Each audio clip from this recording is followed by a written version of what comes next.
Okay, welcome to today's version, a new you, the aftermath. And what's that about? Well, first of all, let's talk about our colors today. Our color today is orange.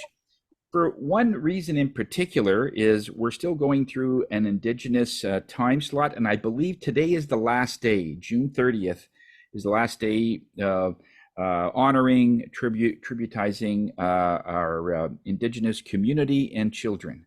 All right, so we want it to be respectful, but it is interesting because that's the same color as creation. That's the same color as creating a new version of you. So it all blends together. And it also has the element of water, which is all about flow, which is all about just making things go easy and just to try to make it so that we don't have to take on the burden of the performance. Like we're doing all the work we need to do, but a lot of times we do the work and we don't see a lot of results happening. In other words, we don't see the various things that are happening in our world that is affecting us in a positive way. So we think that maybe it's not really working.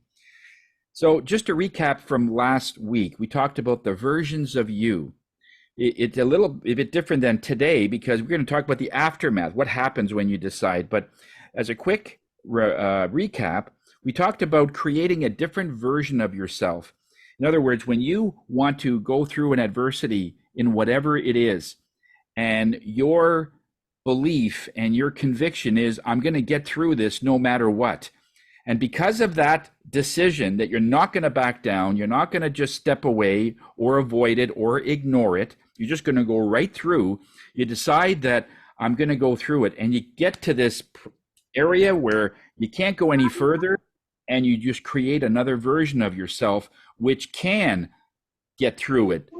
So this way you can create another version of yourself because that's what you want. If you turn around and you don't do anything, then this new version doesn't happen. And so we talked about when you decide that you don't want to go through it, you want to still stay passive. And there's a big difference between being shy, passive, and just not addressing anything. There's a difference. When you don't want to address anything, then there is no that different version of yourself that's going to happen. Okay? So in other words, no new versions of yourself also means no growth. That's what we sort of talked about last week. This week, Spirit wants to address of those that have decided that, okay, I'm going to create this new version.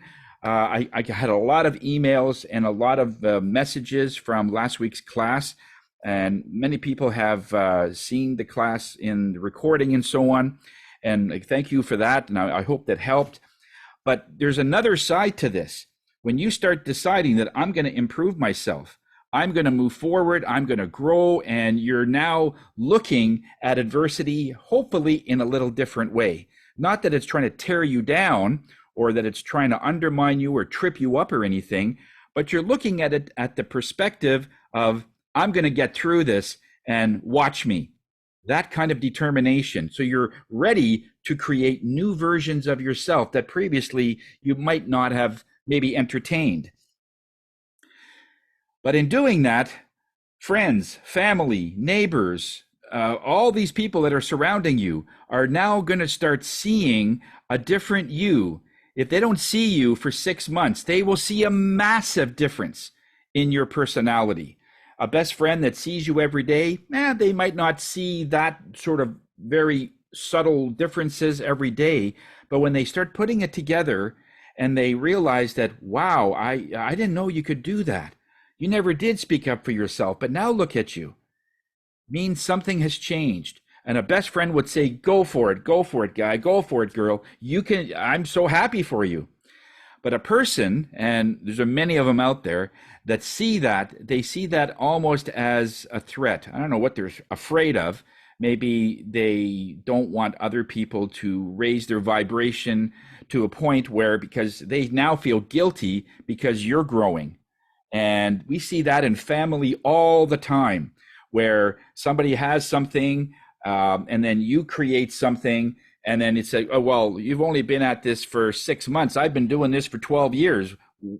they're not saying it verbally, but they're thinking it. What gives you the right that you have a house in 2 years? It took me 12 years to save up. That sort of thing. And many things like that happen. So the aftermath of this new you is now something you have to deal with. So Spirit wanted to bring it up so you know what to expect. Those of you that are still in the first stage where you're still learning that new versions, it's okay. You're going to be able to see ahead a little bit of what to expect, and we will bring it full circle around as to how this all connects, okay? The first thing is, once you do all that, you realize this is going to be a solo mission. This isn't about letting your neighbor know, letting your best friend know, letting your family know, oh, I've decided to be a better me. If you feel you have to do that, then that's part of the shift, because now you're trying to prove, you're trying to celebrate publicly, you're trying to let everybody know that I'm doing all of this, and really, not to seem like I'm insensitive or anything, but they really don't care. There is no, yay, go for it, Tony. No, there's no fanfare. And if there is, that's great. But if you expect it and you don't get it, that's when you start getting it. There's a blowback. And then you're still in that, between two worlds, and you're not really in any one of them. You're halfway in between the two. So just know this is going to be a lone solo mission. And nobody needs to know. Nobody needs to find out what you're doing. When we heard of conversations between two men, I read this one article where two guys were talking, and the younger man was saying, after I finished high school, I was going through several things, and I was trying to learn from my grandfather and my father all the values and all of the things that made them who they were. And I know my journey is going to be a little different, and I want to kind of be that. I want to have new versions of myself and be the best I can be. But I don't see a lot of people doing that. And in the article, it said, at one point, I was actually thinking of lowering my standards just so I can fit in. Not sure if anybody's been through that, where you feel, oh, I'm alone. I can't do this alone. So if there's, and always friends that see that you're expanding and you're doing your thing, there's always something that they want to do. Yeah, let's go into the field and tip some cows, or let's go and break some window. Like, in other words, they're always trying to get you to do things to get you off track, to get you to a point where you're not like them, but a lower energy than where you are. And as soon as you can detect that, then that's the first sign that, okay, either I have to change friends, or I have to just be quiet and keep the standards I have, because I do care about my friends. And if they don't rag you, or if they don't nag you, or make fun of you, ridicule you, and they accept you for growing, then those are probably okay friends. But as soon as they start poking fun at you, oh, I guess you'll be a millionaire in a year, just don't forget us small guys when you get there.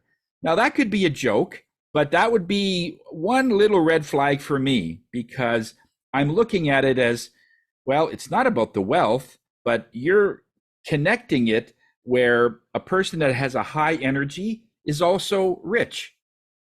And how many people, I know a lot of people that have a very low energy and they're multimillionaires, and they're also very unhappy. So when you equate high energy with high income, that's a mistake.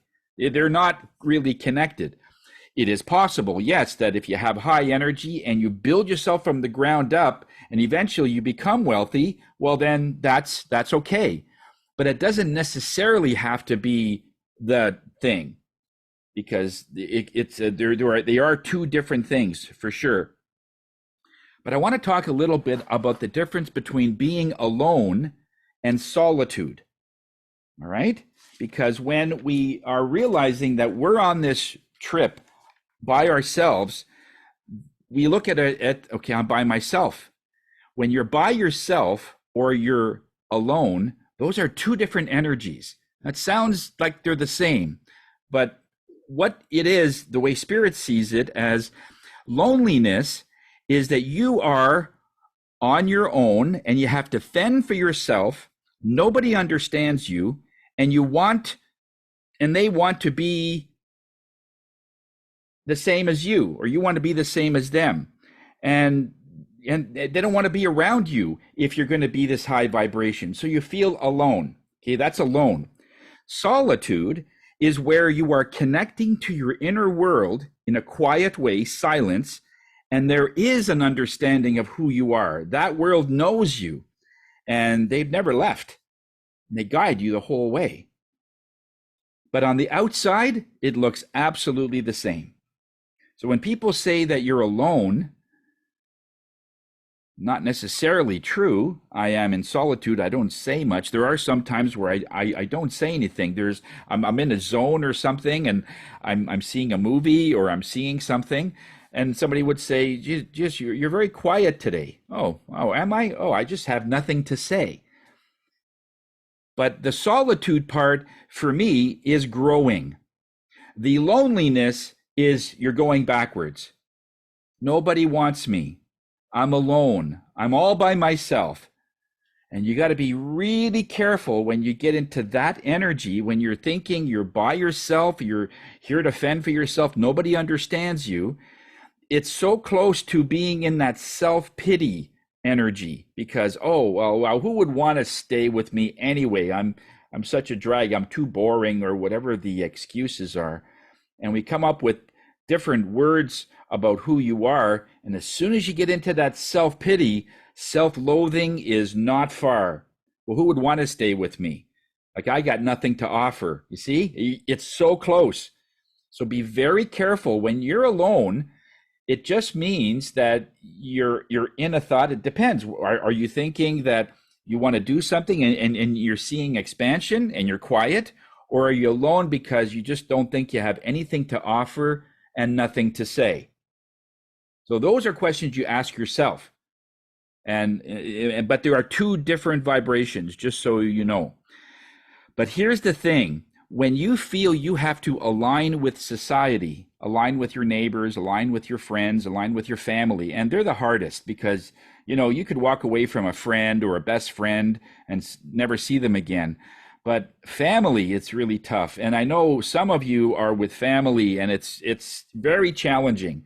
You might not have gotten along with them for years. And you're at a point where you just need to make amends because they're still there, sort of thing. So, but it doesn't mean you have to lower your standards to be at their level. All you have to do is just respect and love the choice that they have made in whatever vibration they are emitting right now. And that's it. I know it sounds simple. It is more complicated than that, but I wanted to make it very simple so that you can at least get your head wrapped around that. They have chosen to be that way, okay? But don't let anybody disrupt your energy. And they will try. They will bring you down, whether it's a narcissist or whether somebody thinks that no matter what happens, everything is your fault. You don't have to be engaged in that. Just before class, we were talking about dating line, and there was one person that was saying that I really don't feel I need to be with that person if I'm on that site, so I'll just sort of discard them. But I feel kind of guilty because I don't know them that much. However, you're feeling something, and you're not getting a fuzzy feeling. So these are what usually happens to more advanced, I don't want to use that word, but higher vibrational, that they're used to being in a certain vibration in this high, and intuition is coming to them all the time. And if you're not feeling it, you're not feeling it. Those that don't have that are just go willy-nilly and they accept everybody. Okay, that's the difference. So if you're feeling sort of guilty that you discarded somebody, give yourself a pat on the back because it means that you care. It means that you love. You have some form of compassion. So hard to find that in this day and age. The other thing we want to talk about when we talk about things that you're doing, it's the work that you're doing. Be very careful not to blend the work that you're doing to self-worth. I see this all the time. Good example is if you have a business, let's say you're a coach, or let's say you're a salesperson, or a consultant or a healer or whatever it is, and you're doing the work and you're connecting your work to your self-worth. Oh, I'm really good at selling. I'm really good at being a mechanic. I'm really good at being a coach or whatever. And the moment a client leaves or they're not happy with something, guess what? They don't like your service or your whatever you're doing, right away it hits your self-worth, because for you it's the same. And all Spirit is suggesting in a very loving way is get them separated, because your work and your self-worth really don't have anything to do with each other. It is your self-worth that you are creating this business, and stemming from that is all the things that you do. And what you do isn't you. It's just what you do. It's the way you can express yourself. So take your self-worth, how you feel, the value you feel about yourself, and separate it so that it doesn't hit the work itself. Musicians feel this all the time. Musicians that, let's say, these one-hit wonders, they come out with a song and it hits number one for 5 weeks. And we see it. They're on all kinds of talk shows. They're on the news, the ABC news and everything else. And all of a sudden, overnight sensation, this group. And this one song is everyone's playing it. And so right away, their work and their self-worth is so close together. Oh yeah, we'll be up here forever. Well, 5 weeks later, people start listening to other songs because now they've been playing it 300 times. And it's enough. Okay, they want something else. So they start listening to other music, and that becomes number one.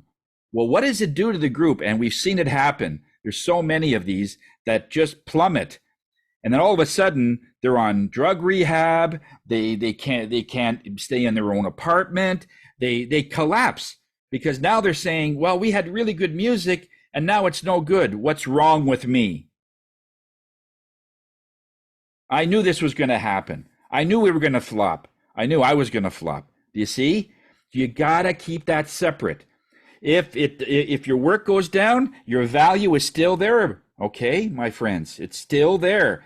And all you need to do is just like Elton John said it better a few years ago, and he's had hit after hit after hit. I think, if I'm not mistaken, somebody can correct me on this, but since 1979, 80, he's had a number one hit every month for the last 35 years.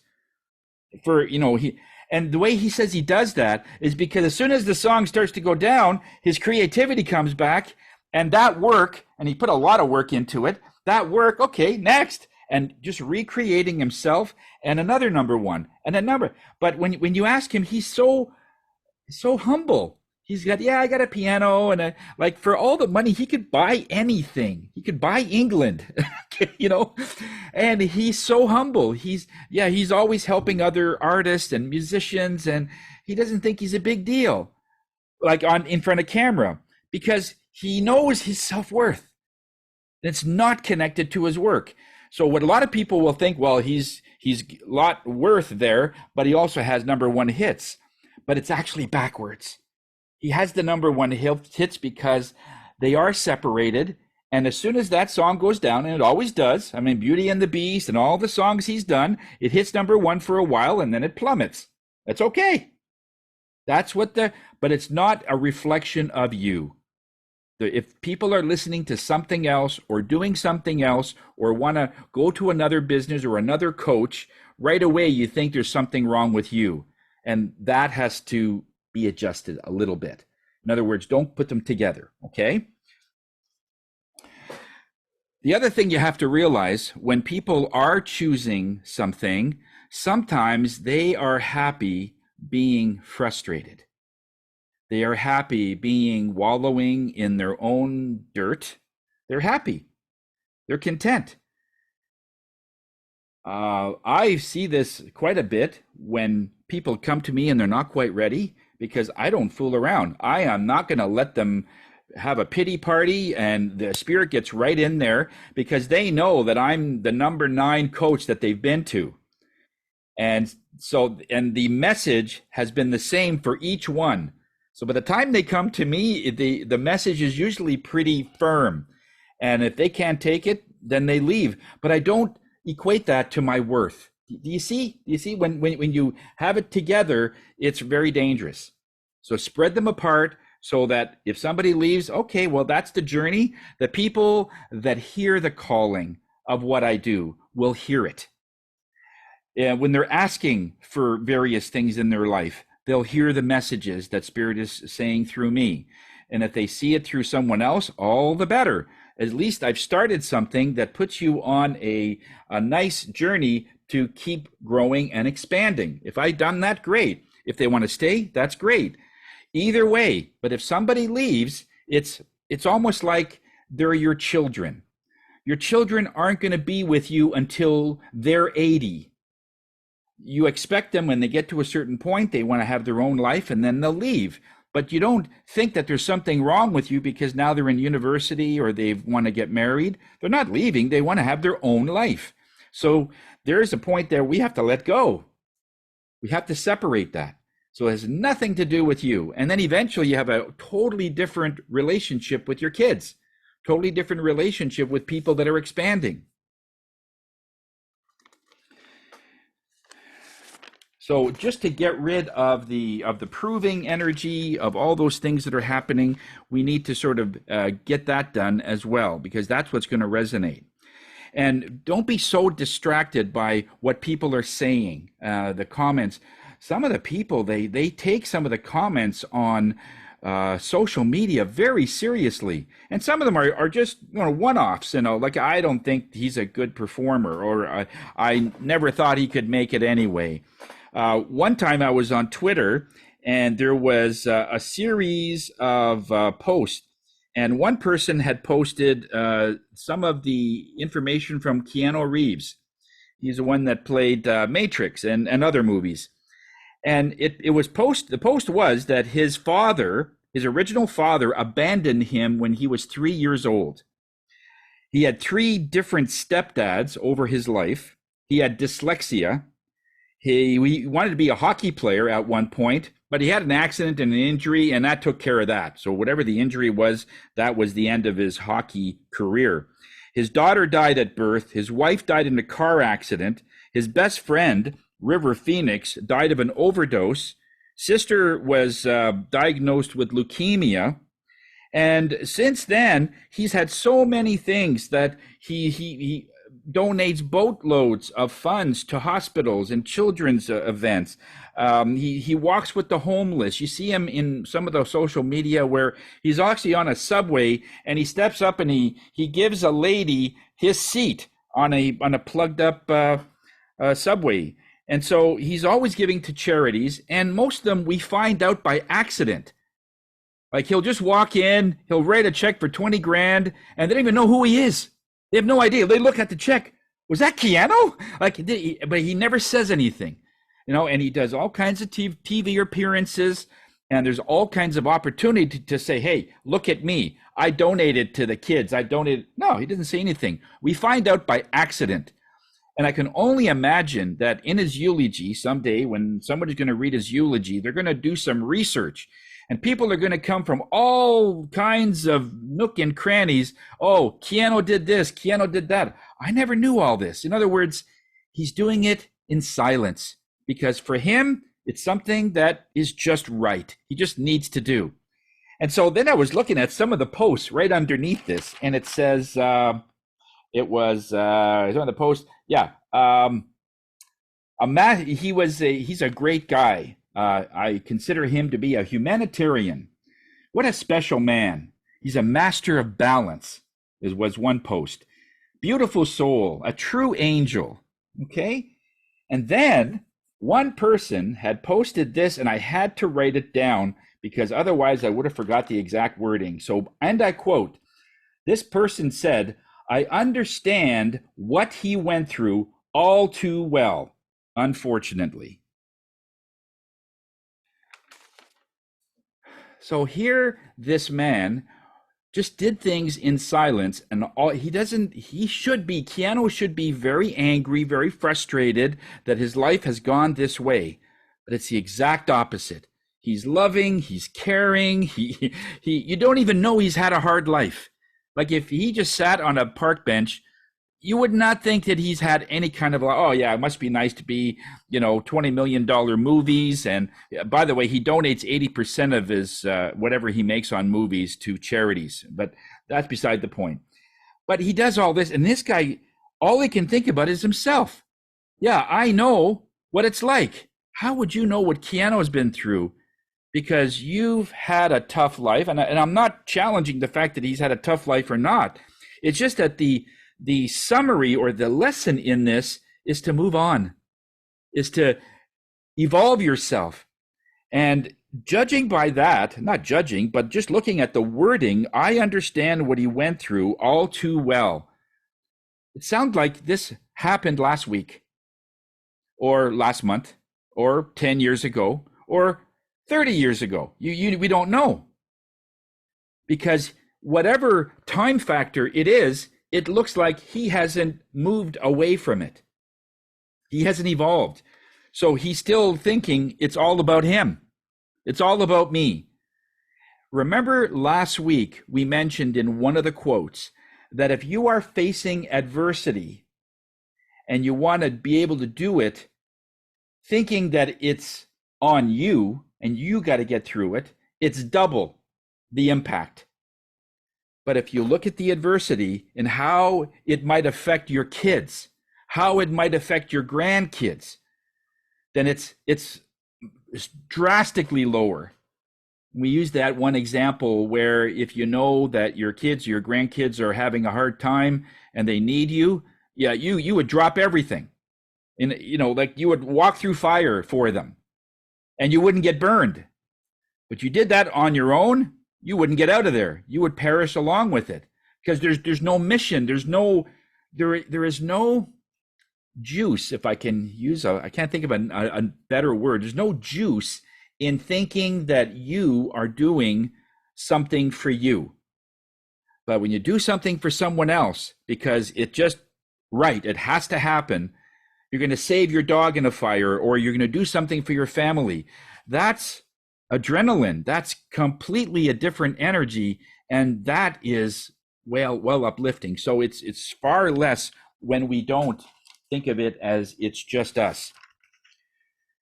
And when we look at, again, going back to self-value and knowing your worth, people that are going to be around you in this aftermath of once your decision is made that you're going to evolve and you're going to move forward and you're really going to do something, and it's not going to be easy, and you're not expecting it's going to be a short term. You're in this for the long haul, and you realize that your self-value has to be very strong through that. And your days of good and bad and how your day is going to be up and down. And the way you're going to perform is going to be up and down. But one thing will never change is your mission, that you're going to do something. And I'm going to do it. And especially if it's a great thing, like you want to open up a center for orphans, or you want to do something big, whatever it is big for you. I mean, you would have your set of goals. And if it involves other people benefiting, then that's a higher vibration. Of course, you can benefit in that too. We're not saying that you do everything for everybody, but there's going to be a payoff for you, but there's going to be some for other people as well. In other words, everybody wins. We don't want you to suffer to the point where everybody wins except you. Spirit doesn't like that. And I'll be honest, that is not what this is about. It's not about you putting yourself so low that everybody has to step over you or on you. No, that doesn't work for them. Everybody has to win. You have to win in some way, and everybody wins. That's more about inclusive and all of that. And just a little story about worth. I had a story about a farmer that had a donkey. And this donkey sort of veered off in a certain direction, part of the farm, and he accidentally misstepped and fell inside of a deep well that the farmer had. And it was a pretty deep one. And when the the donkey came to, he started crying and yelping, and it seemed like forever. Finally, the farmer was able to find out where the crying was coming from, and the sound led him to this well. And he says, "Oh, wow, how am I going to get this donkey out of there?" So he called up his neighbors, and he says, "Can you come over? I need some help." So they gathered around looking in the hole, and he said, "How are we going to do this?" They just didn't have any equipment. They have some farm equipment, but nothing that would be able to lift 800-pound or however heavy they are mule out of a deep well, and it's like quite deep. So he eventually came to the point where the farmer said, "Okay, this isn't working." He probably hurt himself on the way down anyway, and he would be of no use to the farm. So his value would be zero. He's also very old, and chances are he wouldn't last much longer anyway. So with a heavy heart, the farmer decided that he's just going to bury the animal. He was going to bury the hole anyway, and he's just going to bury the animal while he's in there. And it wasn't be the first time that he realized that a farm animal had died on his farm. So he convinced the other neighbors to come alongside. So they took a shovel, everyone grabbed a shovel, and they started putting dirt inside the well. As soon as the mule, or as soon as the donkey realized what was happening, then he really started yelling, but they just kept shoveling. A short while later, the cries stopped, and they just kept going for about another 30 minutes or so. And then the farmer looked over the hole just to see how far up the soil is, so they know how much more dirt that he needs to put in there. And to his surprise, the donkey was on top of this dirt. And he says, "What the heck?" And what the donkey was doing, and he realized, is that all the dirt was coming on his back. He just had to shake off the dirt and step up. Shake off the dirt and step up. And every time there was more dirt, he would just step on and be able to basically bring himself up. The donkey was more than halfway up the hole. And so the farmer said, "Well, let's keep going. The donkey knows what he's doing." So they kept going until the donkey was pretty much at the top. The donkey took one step and then just happily walked away. In life, people are going to consider you as low value, that you have served your purpose, that there's no longer any need for you to be around. They are the one that's going to create whatever value they think that you're worth. And all Spirit wants to remind you is, shake off the dirt, whatever they're sending you or whatever is happening, you shake it off and you step up. You shake it off and you step up. Even though it sounds like it's cruel, let them be however cruel they can, and in time, you'll happily walk away. And that is about the best example that I could give, because you really don't need a savior. You don't need somebody who can step up for you, and you don't need a hero, because you already have one, and it's you. Be convinced that if you have high value, use it. Don't be at a point where it is not at a point where it is totally desperate and there's no way out. There's always a way out. Yeah, what time we got? Okay. All right. In this meditation, we wanted to bring the element of water. Now, we are wearing orange today, and that is basically the sacral area, or right at the abdomen area of the body. And in the body, in that chakra, that's a water element. This is an element of flow. It's an element of, you can't break water. You can't, as soon as water realizes it's falling, it starts getting into small pieces. So it falls like a waterfall would in a mist or in droplets rather than one big clump. It would have a huge clump at the end, but it knows that it's falling, so it spreads out, it falls gently, and then it comes back together all in one unit and just keeps going down the river. Okay? So we want to be like that. We want to be as resilient as that. We want to be, no matter what any energy is giving you, no matter what darkness that you're facing, that you just shake it off and you move ahead. You shake it off, even in desperate situations where they want to bury you. It is just a simple matter of, I know my value and I'm going to move forward. And when you do that, you are not alone. You always have help. So in this meditation, I want you to think of a barrier, perhaps a challenge that you're going through right now that's really stressing you, that's really at a point where I'm not sure what to do. I want you to just visualize being at the bottom of this well. And what would you do if you were that donkey? Shake it off, and what would it feel like to step up and keep bringing yourself up and bringing your vibration up with everything that the world is trying to throw at you to bring you down? Okay? So this is about 13 minutes or so. So take a nice deep breath. I want you to breathe in the color orange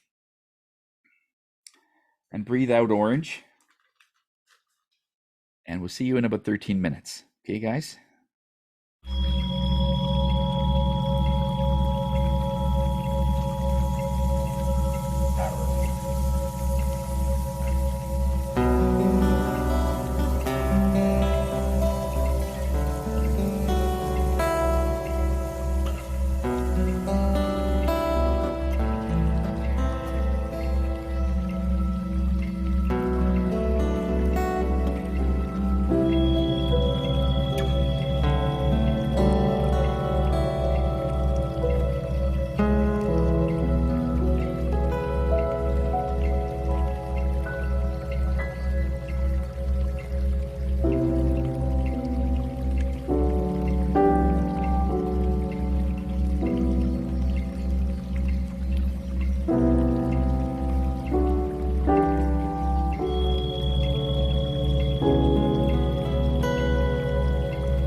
Take your time.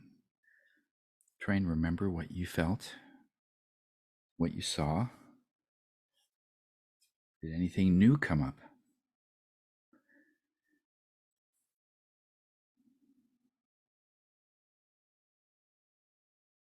Slowly make your way back in the room.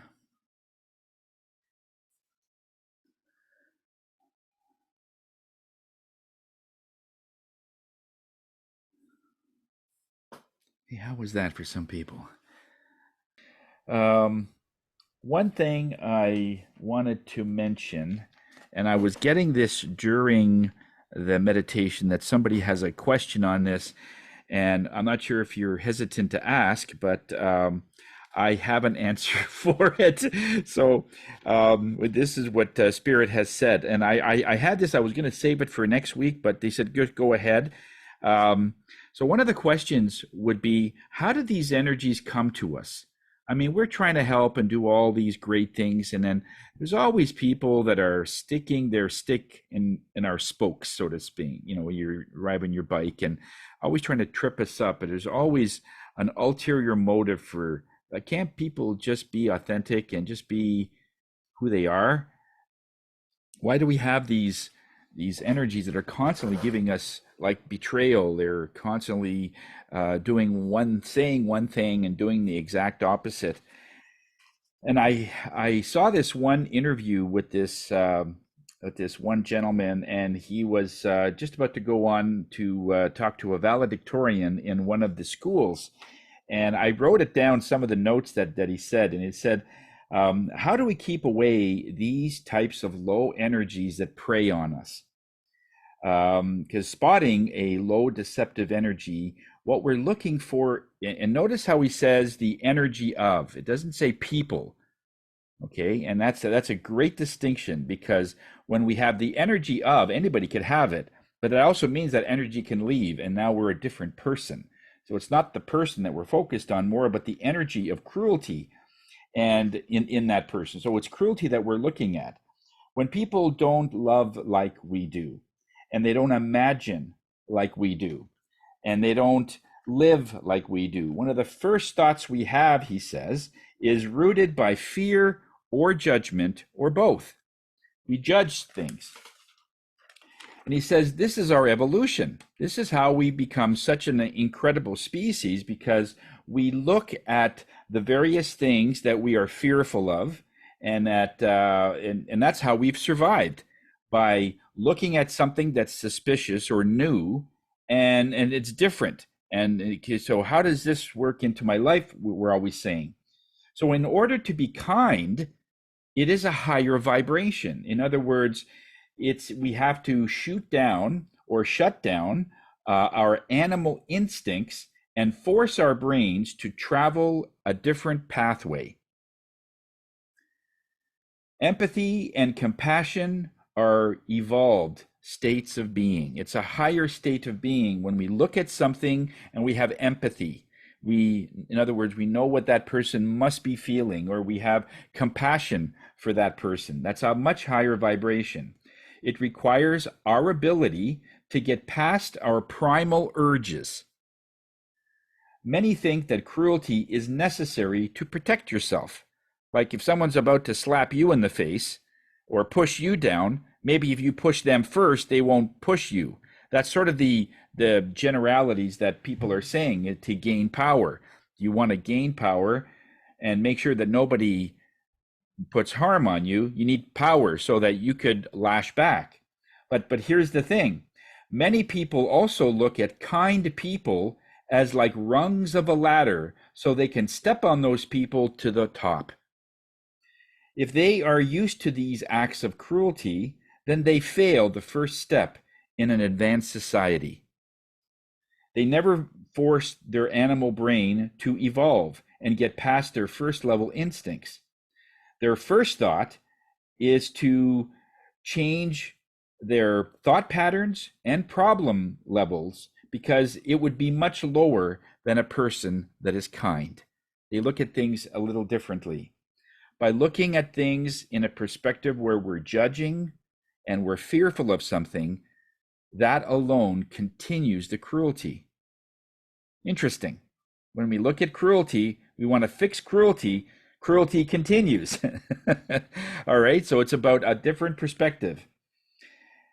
And then he says that in many of my years in business and in personal experiences, the kindest person in the room is usually the smartest.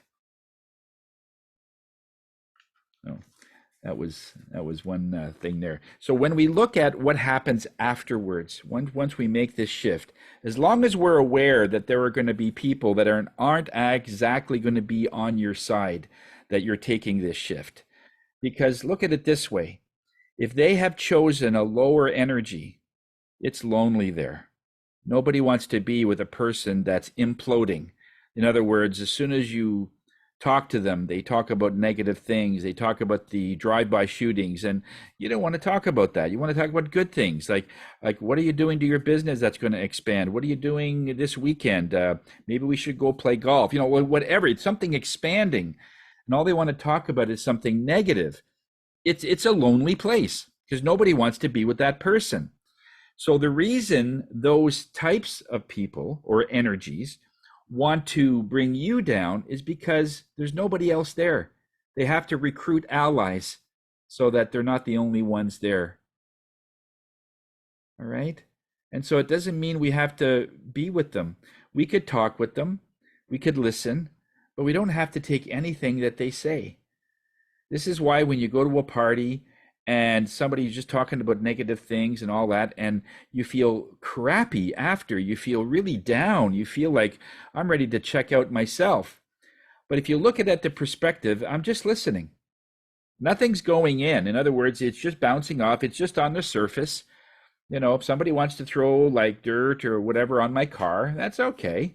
I'll just go through a car wash. It's all gone and I'm bright again. It doesn't mean you got to put all that stuff in your gas tank. And that's where a lot of the damage happens, where we internalize it. Oh, I can't believe I was with this person. I feel horrible. Well, because they're an open sponge. It takes many years of practice to be able to realize your worth, and nobody's going to mess with my emotional bank account.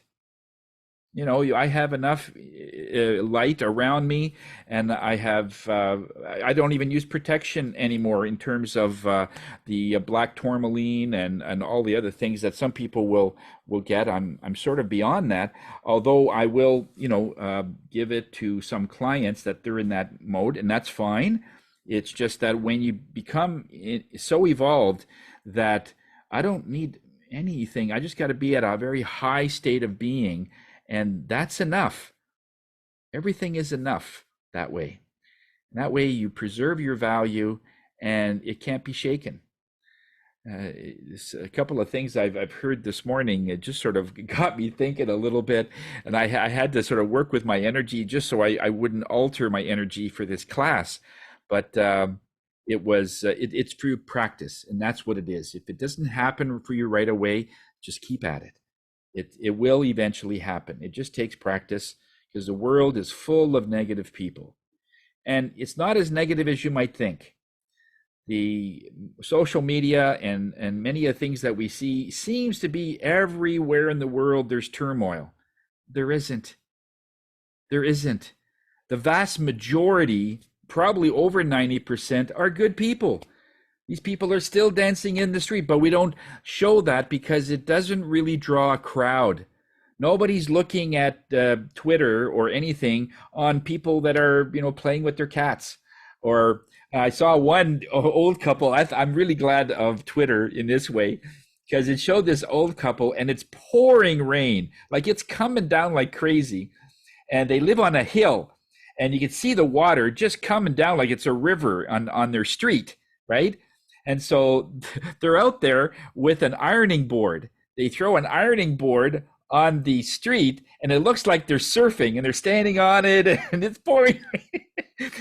But you don't see, but that kind of energy is all around us, but they don't show it. It's very, these little nuggets, but it is more of the majority that they're good people. Not everybody's a crook. Not everybody's cruel. Not everybody There's way more people that are nice, that are would stop if your car is not working on the side of the road. And these are, it's a majority.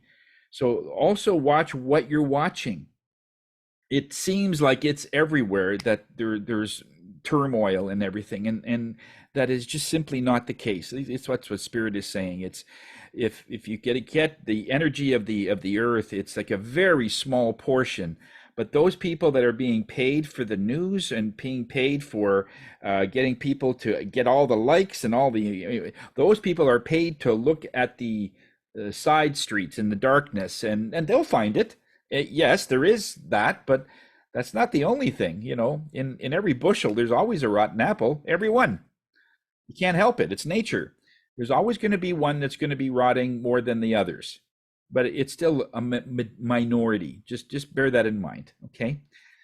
Thank you, people, for tuning in. Slicing this time out of your day to be here is a huge honor for me. I thank you, and so love you all. This has been really good. Like, my head is still buzzing. Wow. Just, yeah, Patricia wasn't kidding. Well, we'll see you guys next week, and hope you have a great weekend. Just a quick note, that tomorrow at 10 o'clock Eastern Standard Time is what we call Canada Day. Now, for Petra, where you are, whatever the time difference is from our 10 o'clock, is where the Alderan star comes out for us. So whatever that would mean for you as far as time goes, then when that star comes out, it vibrates to wealth, money, success, fame, luxury. It's a success-oriented energy, and it's very powerful. Back in 1776, when the Declaration of Independence was signed on July the 4th, on that day, 2 hours before sunset, this star came out. And that's when they signed that declaration, which still stands today, 300, 400 years later, whatever. And so we're saying that if you're going to be launching a business, launching a new something, getting, let's say, a new relationship or something that really means something, do it at our 10 o'clock. So make the adjustment. And so just do something that would be, you would want to be successful at. It doesn't have to be wealth or money, but something that means a lot to you, that for you would be prosperity. So whether it would be a meditation, or whether it would be a walk, or whether it would be a phone call that you want to start something, that's the time. This would be it. Okay, just a note. Thanks a lot, people. We'll see you next week. Love you all, and have a good weekend.